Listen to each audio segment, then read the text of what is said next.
Yes, my name is Sven Grahn. I've been working in the space field for, well, more than 40 years. And I have been in contact with the Moonhouse project for quite a number of years. And I've also helped Mikael do some experiments on how to put this thing on the moon and work on various studies on how to do it.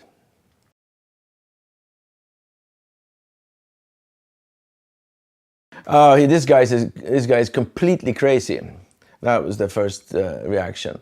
Everybody thinks that. The giggle factor is enormous. But once you have giggled enough and start thinking about it and hearing Mikael's explanation, well, the giggle dies out and you start to understand this may be a good idea.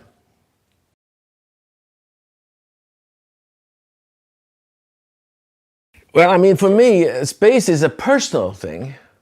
It's not just about space science or steely-eyed, practical applications of space technology. It's about a frame of mind. And I think mankind belongs in space with everything human, including art and playfulness. So that's why.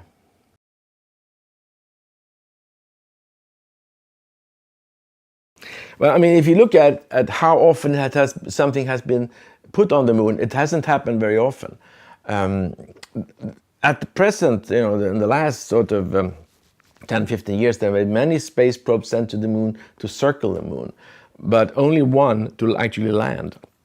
That was the Chinese spacecraft that was launched last winter. Before that, the Russians put a spacecraft on the moon in 1976. It was an unmanned spacecraft that took samples of the lunar dust and sent it back to Earth.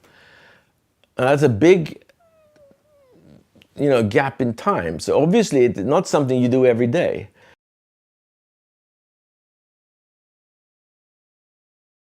The Moonhouse, as Mikael sees it, should have a reasonable size, but it cannot be transported to the moon in that size. It has to be deployed in some way, folded out. And to do that is not trivial. So that in itself is an interesting technical challenge that could lead to something new.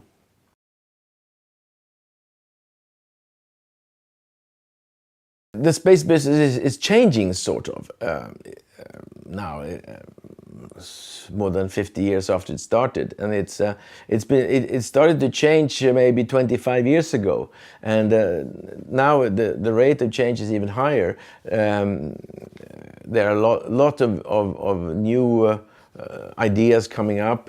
You could say that what still is lacking is the involvement of ordinary people. And I think this is one way of involving ordinary people, the Moonhouse.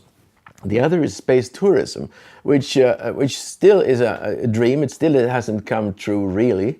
It's in the starting blocks, you may say. And that may change the perception of space.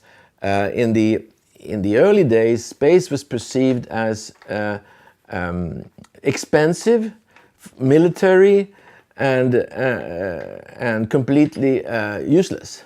Now we know that space activities are really important to people, for the infrastructure on Earth supports us every day, but it still hasn't involved the individual in actually making space flight. So here's a chance to moving it to the personal level.